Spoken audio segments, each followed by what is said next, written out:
Oklahoma Senator James Lankford now. Senator Lankford, thank you for joining us. I want to start with the debt limit. You heard the secretary there. The president does not want to invoke the 14th Amendment, but she didn't seem to completely take it off the table, just said it wasn't a very good option. What's your response to that? Yeah, it's certainly not a good option, and she rightfully said it would be a constitutional crisis because the Constitution is very clear that spending, all those details around spending and money actually has to come through Congress. So I just want to remind everybody, it's been 96 days since the president sat down with the Speaker of the House to be able to talk about anything on the debt limit.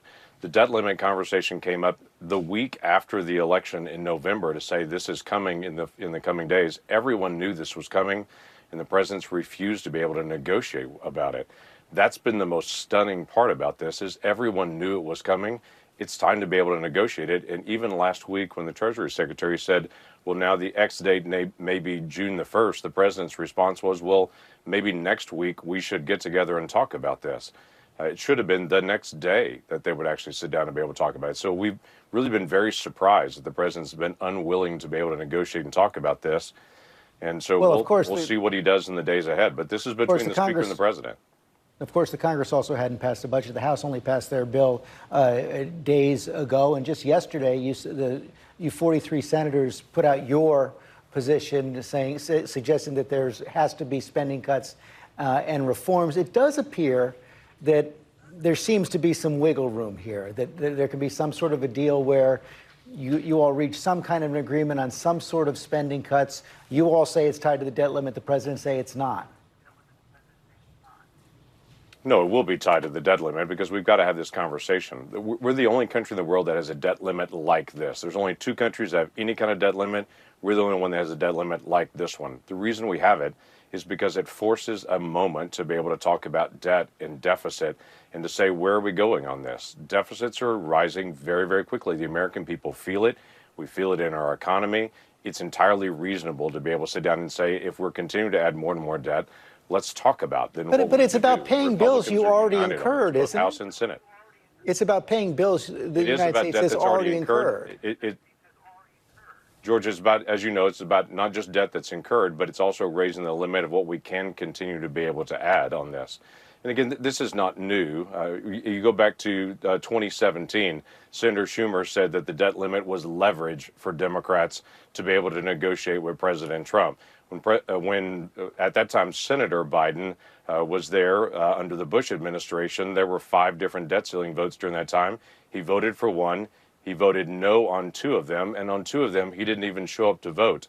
On the 2 that he voted no on, he put out a statement saying that the world has changed and that we need to raise taxes at this point. So he was using that time to raise taxes. Speaker Pelosi used that leverage with President Trump to increase spending around the debt limit. So it seems very odd every time there's a Republican that's involved in the debate, suddenly the media talks about, oh, there's going to be this great calamity. We've always paid our bills.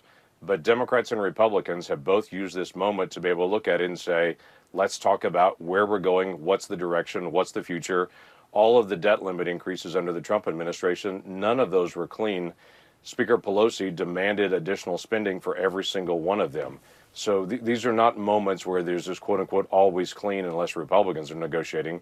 But Republicans are very united at this point to say, we should look at debt and deficit and to say, what are we going to do to slow down our spending as a country? Are you prepared to specify the kind of cuts you're talking about? Even the House bill doesn't really specify the cuts.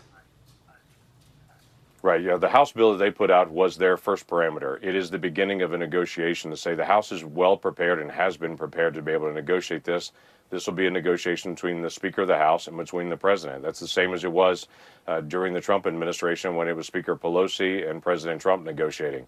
So they should sit down. In fact, they should have sat down months ago to be able to talk about this. But for whatever reason, President Biden has determined that he doesn't want to negotiate on this and has said it's got to be clean and has made promises. If you'll do this today, I promise I'll do something later on budget. That's just not proved to be true. Joe Manchin can tell you that if the president says, if you do this for me today, I'll promise I'll do something later for you, has not worked out for Joe Manchin and what happened with the Inflation Reduction Act. We've certainly seen this movie before. It's time we actually sit down, make a larger plan, the exact same thing that happened under Speaker Pelosi and President Trump when they sat down and negotiated it around a debt ceiling. What do you expect to happen Tuesday? Well, I would hope that they would all sit down and be able to talk about, okay, what are the parameters? Where are we? We have $31 trillion in debt.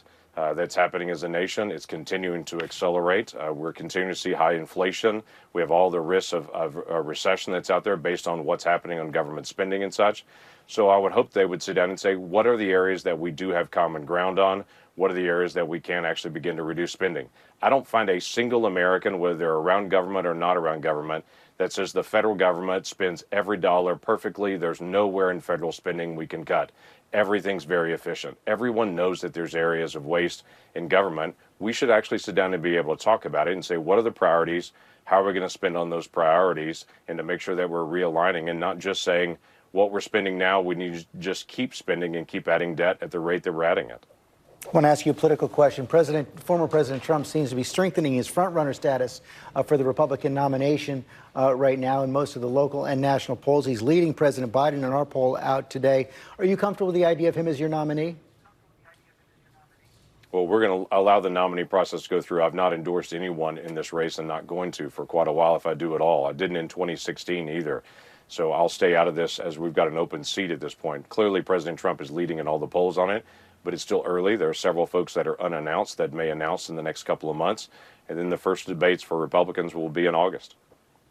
Senator Lankford, thanks for your time this morning. But good to see you again, George. Hi, everyone. George Stephanopoulos here. Thanks for checking out the ABC News YouTube channel. If you'd like to get more videos, show highlights, and watch live event coverage, click on the right over here to subscribe to our channel. And don't forget to download the ABC News app for breaking news alerts. Thanks for watching.